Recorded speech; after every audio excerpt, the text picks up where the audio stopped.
साताऱ्यामधील एका छोट्याशा खेडेगावामध्ये विलासराव राहत होते. ते खानदानी शेतकरी होते.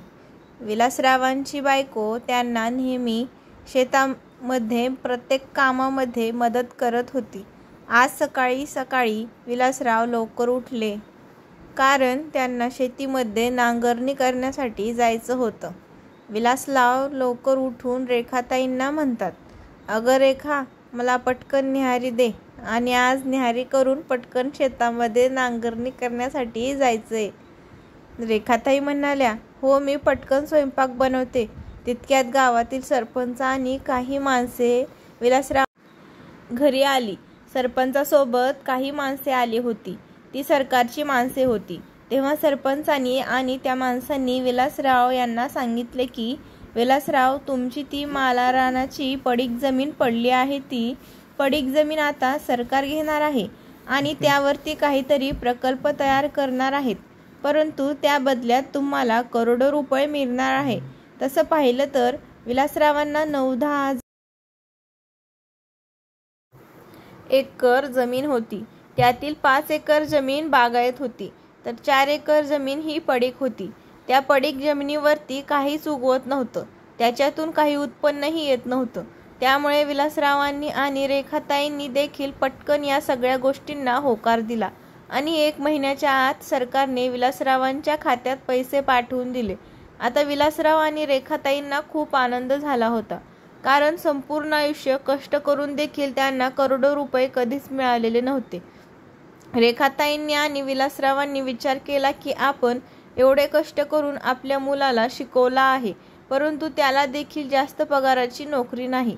त्यामुळे तो स्वतःचं घर शहरामध्ये घेऊ शकत नाही आणि भाड्याच्या घरामध्ये तो असे किती दिवस राहील. स्वतःचं हक्काचं घर हे एक तरी घर असावं, म्हणून विलासरावांनी आणि रेखाताईंनी त्या मिळालेल्या करोडो रुपयांमध्ये कुठेतरी गुंतवण्याचा विचार केला. आपल्या मुलाला घर घेऊन देण्याचा विचार केला. दुसऱ्याच दिवशी विलासराव म्हणाले, "अगं रेखा, आपण पुण्याला जाऊ आणि आपल्या सागरला आणि सुनबाईला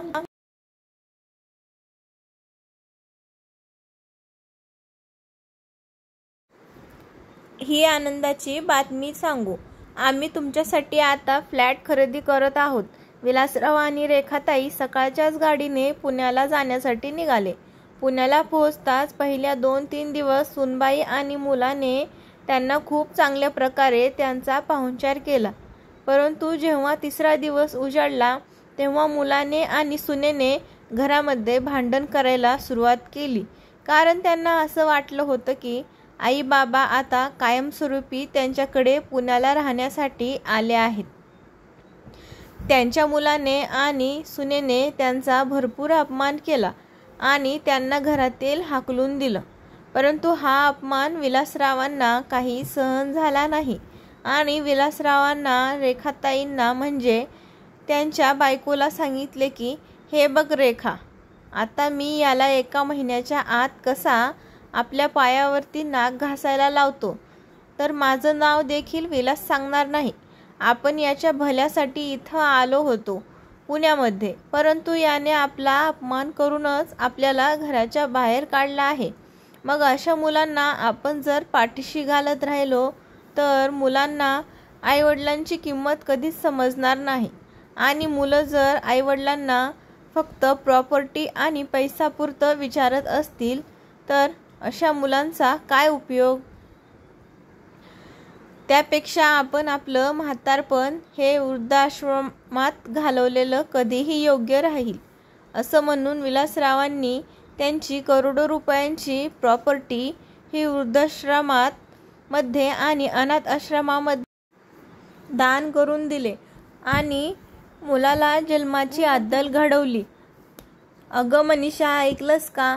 मी आज स्टेशनवरून येत होतो, तेव्हा येता येता मी आईबाबांना पाहिलं आणि जसं त्यांनी मला पाहिलं तसं दोघे अचानक गायब झाले." "काय म्हणालात सागर? तुम्ही आईबाबा आणि पुण्यामध्ये या तरी आपल्याला त्यांच्यापासून सुटका मिळाली आहे की नाही? गेल्या वेळेस आपण त्यांचा किती अपमान केला तरी देखील त्यांना समजत नाही. बरं झालं तुम्ही पण त्यांना भाव न देता निघून आलात. आता तसंच त्यांना रस्त्यावरती फिरू द्या. आपल्याला काहीसुद्धा त्यांच्यासोबत देणं घेणं नाही. पण सागर म्हणाला की अगं पण त्यांनी आपला पत्ता शोधला तर. अहो तुम्ही पण हे काय बोलत आहात? हे पुणे आहे, गाव नाही. इथे पत्ता भेटणं खूप मुश्किल आहे आणि आपण आता दुसरीकडे सुद्धा राहायला आलोय आहे की. अगं मनीषा, पण आपण जरी दुसरीकडे राहायला असलो तरी बाबांजवळ माझ्या ऑफिसचा पत्ता आहे. अहो पण तुम्ही कसं कोणाला पण का पत्ता दिला? अगं मनीषा, ते माझे आईबाबा आहेत. काय माहीत, या दोघांनी माझं आयुष्य खराब केले आहे. मरून सुद्धा जात नाहीत. मनीषा आणि सागर एकमेकांसोबत बोलत होते. तोपर्यंत दारावरची बेल वाजली. बेल वाजल्यामुळे दोघे पण एकमेकांच्या तोंडाकडे आश्चर्याच्या नजरेने पाहू लागले. त्यांना धक्का बसला. नक्की कोण आला असेल? सागर म्हणाला, कदाचित आईबाबा आले असतील. तर मनीषा म्हणाली, नाही नाही, अहो कामवाली बाई असेल. जरा साईडला सरका, मी पाहते कोण आला आहे. तेव्हा मनीषा दरवाजा उघडते. तेव्हा दरवाजावर तिच्या सासू सासऱ्यांना पाहून ती खूप आश्चर्यचकित होते. तिच्या पायाखालची जमीन सरकते. हे आणि यावेळी येथे? तिच्या तोंडातून शब्द फुटेना. ती 2 मिनिटं शांत झाली. तोपर्यंत सागरने मनीषाला आवाज देऊन विचारलं, अगं नक्की कोण आला आहे? ती उत्तर देत नाही म्हणून. पाठीमागून सागर आला आणि म्हणाला, आई बाबा तुम्ही अचानक आलात आणि ते पण अजून एकदा? अरे बाळा, तू मला स्टेशनवर जवळ पाहिलं तरी तू माझ्यापासून निघून गेलास. पण मला वाटले की तू आम्हाला पाहिलेच नाही.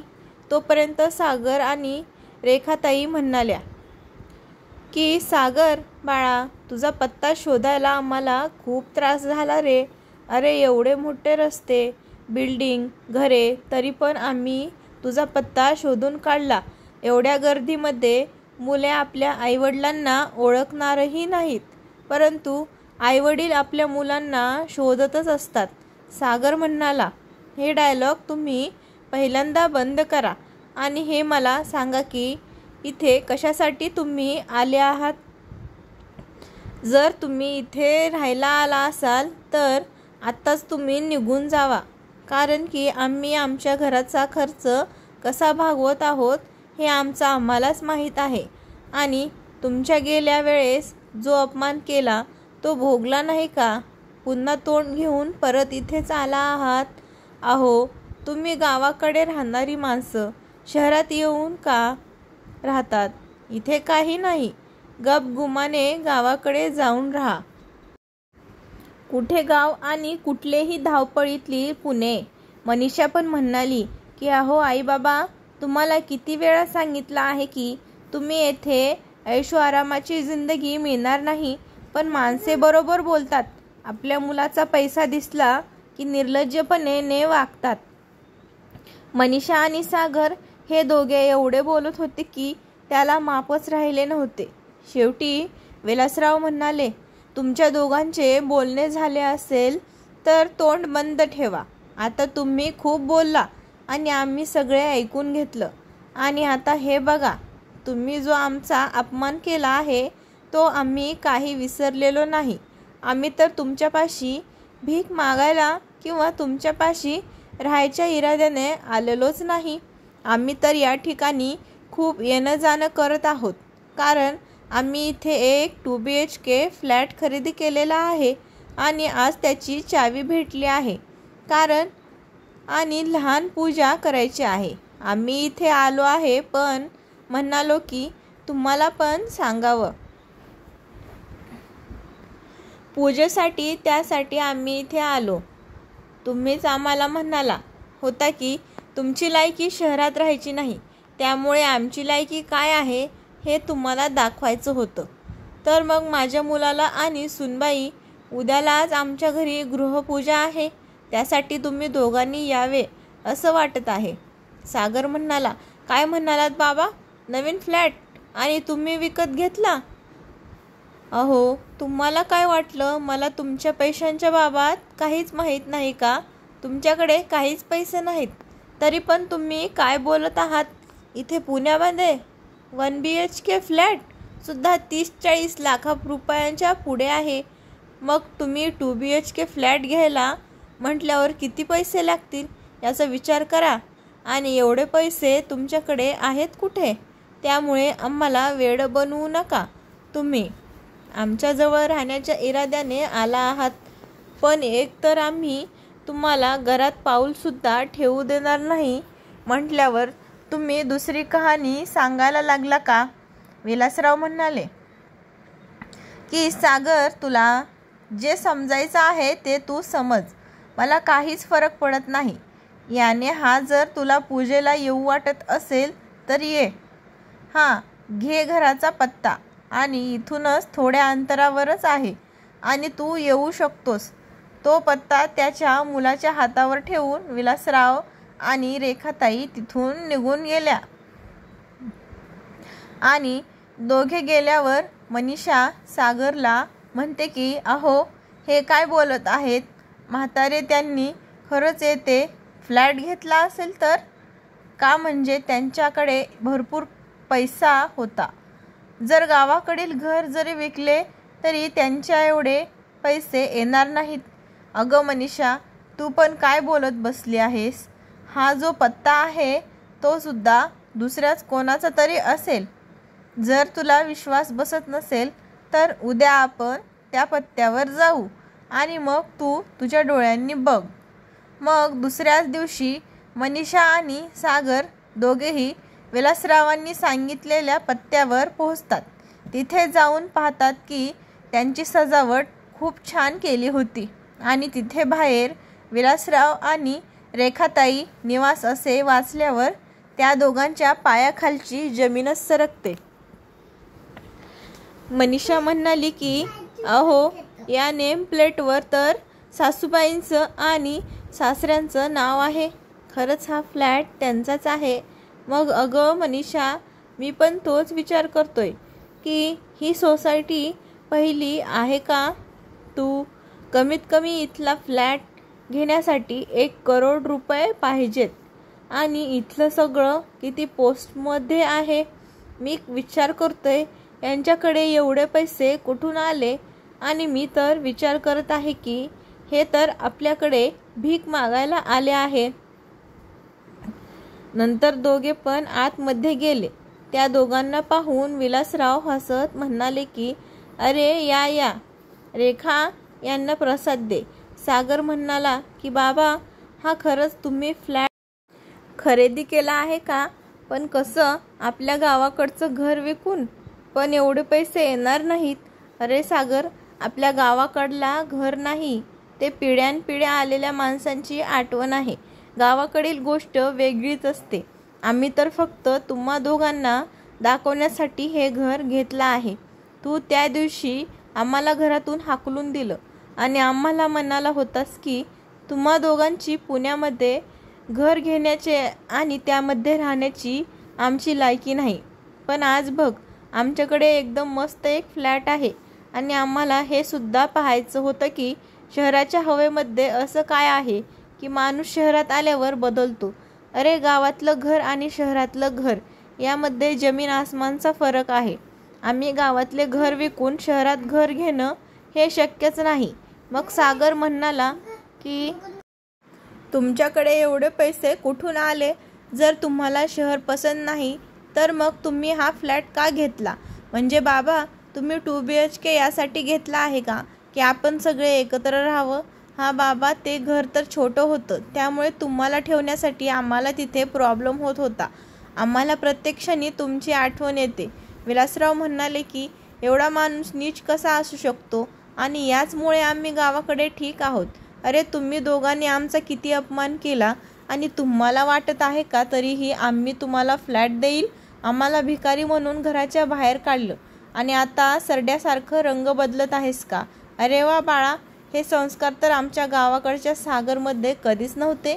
तुम्ही दोघांनी जे आमच्यावरती अत्याचार केले आहेत ते कधीच आम्ही विसरणार नाही. तसं तर मी तुझ्या प्रत्येक प्रश्नाला उत्तर देण्यासाठी बांधीलच नाही, पण ठीक आहे, तुझा संशय दूर करण्यासाठी मी सांगतो. आम्ही हे घर फक्त आणि फक्त तुला दाखवण्यासाठीच घेतलं आहे, पण या घरासाठी आम्ही गावाकडील घर कधीच विकणार नाही.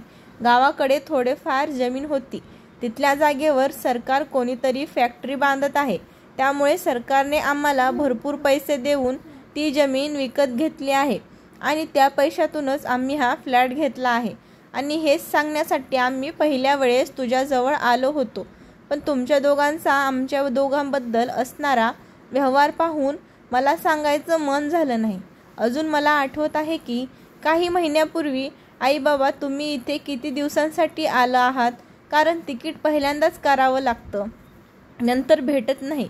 विलासराव म्हणाले की सागर बाळा, आता गावाकडचे आमचं कसं कोणीच नाही आणि त्यामुळे विचार केला आहे की म्हातारपणात तुझ्यापाशीच राहावं. घर छोटं आहे पण आम्हाला काहीच प्रॉब्लेम नाही. विलासराव बोलतच होते तोपर्यंत सागर त्यांच्यावर रागावून म्हणाला की बाबा, तुम्हाला माहीत आहे ना, घर छोटं आहे, पण गर्दी का करत आहात? मी पाहत आहे तुम्ही दोघं आल्यापासून इथे तंबू ठोकल्यासारखे राहिलेले आहात. वाटलंच की तुम्ही आता इथे कायमचं राहण्यासाठी आला असाल, म्हणून मी तुम्हाला मुद्दाम विचारलं की तिकीट कधी काढायचे आहेत. तुमची सून बरोबर बोलत आहे की तुम्हाला गावापेक्षा इथे खूप आराम मिळतो, त्यामुळे तुम्ही सोकावलेले आहात इथे राहण्यासाठी. बाबा, मी 2 दिवसांचा वेळ देतो, तुम्ही लवकरात लवकर गावाकडे निघून जावा. आम्हाला प्रॉब्लेम होत आहे आणि तुम्हा दोघांची असल्या घरात राहण्याची ऐपतसुद्धा नाही. आपल्या मुलाचे हे बोलणे ऐकून विलासराव आणि रेखाताईंना खूप वाईट वाटत होते. विलासराव अपमान सहन करू शकले नाहीत, पण तिकीट 5 दिवसानंतर मिळाली. त्यांचा मुलगा म्हणाला की हे बघा बाबा, आता हे 5 दिवस आम्ही तुम्हाला सांभाळत आहोत, त्यामुळे इथून पुढे कृपा करून आम्हाला त्रास देण्यासाठी पुण्यामध्ये येऊ नका. त्यांची सून पण त्यांचा अपमान करायची. एके दिवशी रेखाताई मनीषाला म्हणाली की मनीषा, आज माझी तब्येत खराब आहे, तू जेवण बनवतेस का? होय, आता तुम्ही काम करून दमला असाल तर आता तुम्ही इथून निघून जाणार आहात म्हटल्यावर काम कसं करू वाटणार तुम्हाला सासूबाई? तुम्ही याच्या आधी सगळी कामं करत होता, पण आता तुमचा मुलगा इथं तुम्हाला राहू देत नाही म्हटल्यावर कसा पळ काढत आहात? रेखाताई म्हणाल्या की सुनबाई, असं काहीच नाही ग, खरंच माझी तब्येत खूप खराब झाली आहे. असं म्हणत रेखाताई म्हणतात खाली चक्कर येऊन पडल्या. मनीषा तिच्या नवऱ्याला आवाज देते. तिथे विलासराव आणि सागर दोघे पण पळत येतात. आपल्या बायकोची हालत पाहून विलासराव थक्क होऊन जातात. विलासराव त्यांच्या मुलाला म्हणाले की अरे बघत काय बसला आहेस, ॲम्ब्युलन्सला फोन कर. अहो बाबा, आई फक्त बेशुद्ध झाली आहे, तिच्या तोंडावर पाणी मारा, ती लगेच शुद्धीवर येईल. विनाकारण हॉस्पिटलला नेण्याची वेळ कशामुळे आणत आहात? आणि तुम्ही जर का असं म्हणून सागर आपल्या आईच्या तोंडावर पाणी मारू लागला तरी पण रेखाताई काही हालचाल करत नव्हत्या. विलासराव म्हणाले की बाळा, खरंच ॲम्ब्युलन्सला फोन कर, मला खूप भीती वाटत आहे. अहो बाबा, तुम्हाला माहिती नाही इथले दवाखाने किती महागडे आहेत, किती खर्च घेतात आणि किती लुटतात. तिथे आई तर ठीक होईल, पण मी मात्र कंगाल होऊन जाईल. असं म्हटल्यावर विलासराव सागरकडे एकटं पाहू लागले. नंतर विलासरावांनी रेखाताईंना उचलून घेतले आणि बाहेर निघून गेले. सागर फक्त त्यांना जाताना पाहत होता. त्यांची सून मनीषा म्हणाली की निघाले असे आहेत की जसे त्यांची कुठे करोडोची संपत्ती आहे. आपण पण पाहूया की सासूबाईंचा कुठे आणि कसला इलाज करतायत. सकाळपासून संध्याकाळ झाली तरी पण सागरने विलासरावांच्या बाबतीत काहीच चौकशी केली नाही. रात्र झाल्यावर सागर आणि मनीषा झोपी गेले. खूप रात्री दाराची बेल वाजते, त्यामुळे सागर खूप रागातच दरवाजा उघडतो, तर दरवाजापाशी विलासराव खूप थकलेले उभे होते. सागर रागातच म्हणतात, रस्ता सापडला का? घराची वाट सापडली का? आणि आईला कुठे स्मशानात सोडून आला आहात का? त्यामुळे तुम्हाला एवढा उशीर झाला. सागर, हे काय बोलत आहेस तू? मुलांसाठी आईबापाची काहीच किंमत नाही का? आपल्या मुलांच्या तोंडातून असे अभद्र शब्द ऐकून विलासराव आपोआपच स्मशानात जातात. बाबा, आम्हाला वाटलं की या आठवड्यात तुम्ही निघून जातात, पण आईने तर हे नवीन नाटक सुरू केले आहे. आता मला समजतच नाही की इथे राहण्यासाठी तुम्ही कोणती कोणती हद्द पार करू शकता? तुम्हाला काय वाटलं मला काहीच नाही कळत का? त्यामुळे मी तुम्हाला इथे 2-4 दिवस काय 1 मिनिटसुद्धा राहू देणार नाही. तुमच्या दोघांचं सामान घ्या आणि या बॅगमध्ये भरलेली आहे. या घरातून निघून जावा. आता तुम्हा दोघांना माझा कायमचा रामराम. सागर, तुझी आई हॉस्पिटलमध्ये मरणाच्या दारात उभी आहे आणि तू तुझ्या आईची तब्येत विचारायची सोडून तुझी आई नाटक करत आहे असं म्हणत आहेस. तुझ्या आईला हार्ट अटॅक आला आहे. जर हॉस्पिटलला नेण्यासाठी थोडा पण उशीर झाला असता तर मी आज माझ्या बायकोला गमावून बसलो असतो. सागर म्हणाला की जर आई मेली असती तरी बरं झालं असतं. कमीत कमी माझ्या डोक्यावरील एक तरी ओझं कमी झालं असतं. सागर असं का म्हणतात? विलासरावांनी त्याच्या हातातून त्यांची बॅग हिसकावून घेतली आणि म्हणाले की सागर, तू जे वागला आहेस त्यामुळे इतर माणसांना कळाले आहे की मुलांना मोठे करता करता आपल्या म्हातारपणाची सुद्धा व्यवस्था केली पाहिजे, नाहीतर मुले आपल्याला जिवंतपणेच मारून टाकतील. परंतु या अपमानाचा बदला मी घेतच असतो. नाही घेतला तर मी देखील तुझा बाप नाही. असे म्हणून विलासराव निघून गेले. काही दिवस हॉस्पिटलच्या बाहेर राहून इलाज केला बायकोचा आणि त्यानंतर ते गावाकडे आले. तिकडे गेल्यानंतर विलासराव एकदमच बदलले. त्यांचे फक्त एकच ध्येय होतं, ते म्हणजे त्यांच्या मुलाला चांगलाच धडा शिकवायचा. आणि देवाच्या मनात सुद्धा हेच होतं, कारण त्यांनी जी पडीक माळरान जमीन होती त्या जमिनीत सरकार काहीतरी बनवणार होतो आणि त्या बदल्यात त्यांना खूप सारे पैसे मिळणार होते. फक्त पैसे येण्याचे बाकी होते. त्यामुळे ही खुशखबर मुलांना सांगण्यासाठी ते दोघे आईबाप पुण्याला गेले होते की यामध्ये तुझ्यासाठी मी फ्लॅट बुक करणार आहे. फक्त पैसे देण्याचे बाकी आहेत. पण मुलाने जो त्यांचा अपमान केला त्यामुळे त्यांनी आपल्या मुलाला काहीच सांगितलं नाही आणि आज गृहप्रवेश वास्तुशांतीच्या कार्यक्रमाच्या दिवशी विलासरावांनी सागर आणि मनीषाला सगळं काही सांगितलं होतं. विलासराव म्हणाले की सागर, तू तर एका जागी बसून तुझं नुकसान केलं. तू तर आमच्यासोबत चांगलं वागला असता तर तुला चांगले दिवस बघायला भेटले असते. आज हा फ्लॅट तुझा झाला असता. आज पण हा फ्लॅट तुझा होऊ शकतो, परंतु माझी एक अट आहे. सागर म्हणाला की कोणती अट आहे? विलासराव म्हणाले की तू आणि तुझ्या बायकोने आमच्या नवरा बायकोचे 6 महिने काळजी आणि सगळे कामे करायचे आणि त्या बदल्यात आम्ही तुम्हाला कोणताच पगार देणार नाही आणि तर मग ही फ्लॅट तुमच्या नावावर करणार आहे आणि त्यानंतर आम्ही दोघे गावाकडे राहायला जाणार आहे. तसं पण आम्हाला गावाकडे राहण्यास पसंत नाही. हां बाबा, आम्ही करू तुमची सेवा. मध्येच मनीषा म्हणाली की सागरला घेऊन या एका कोपऱ्यात गेली आणि म्हणाली की अहो, 6 महिन्यांचा प्रश्न आहे. आपल्याला सेवा करायची आहे. त्यानंतर हा जर एवढा करोडो रुपयांचा फ्लॅट आपला होणार असेल तर यापेक्षा आनंदाची गोष्ट कोणती आहे? सागर म्हणाला की कशावरून? बाबा, तुम्ही आमच्या नावावर घर करालच. विलासराव म्हणाले की सागर, मी बोलण्याचा एकदम पक्का आहे. मी कधीच पलटत नाही. आपण हे सगळं कायद्याच्या लिखाणानुसार करू. दोघे पण तयार होतात. सून आणि मुलगा दोघे पण कामाला लागले. मनीषा सागरला म्हणाली की अहो, जर आपण हा आपल्या नावावर फ्लॅट झाला तर आपण तो लहान आहे ना तो फ्लॅट विकून टाकू, कारण 6 महिन्यात तुम्ही कामाला नाही गेला तर तुमची नोकरी जाईल आणि मग आपल्याला पैसे कुठून येणार? आणि असं पण हा फ्लॅट पुढे ती नोकरी गेली पण आपल्याला परवडणार आहे. पाहता पाहता 6 महिने पूर्ण झाले. सागरने त्याचा फ्लॅट विकून टाकला.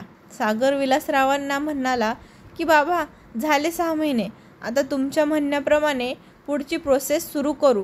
विलासराव म्हणतात की हो, वकिलांना बोलवले आहे. ते आता कागदपत्रे घेऊन येतच असतील. कागदपत्र पाहून त्या दोघांना खूप आनंद झालेला असतो. जाताना विलासराव सागरला म्हणाले की बाळा, या घराला पेंट कर, कलर दे. पण बाबा, हे घर तर नवीनच आहे ना, मग याला कलर करण्याची काय गरज आहे? नाही बाळा, तू आनंदात नीट पेपर वाचले नाहीत. माझं घर तुझ्या नावावर केलं आहे, पण माझं घर तर एकच घर आहे, ते म्हणजे गावाकडील घर.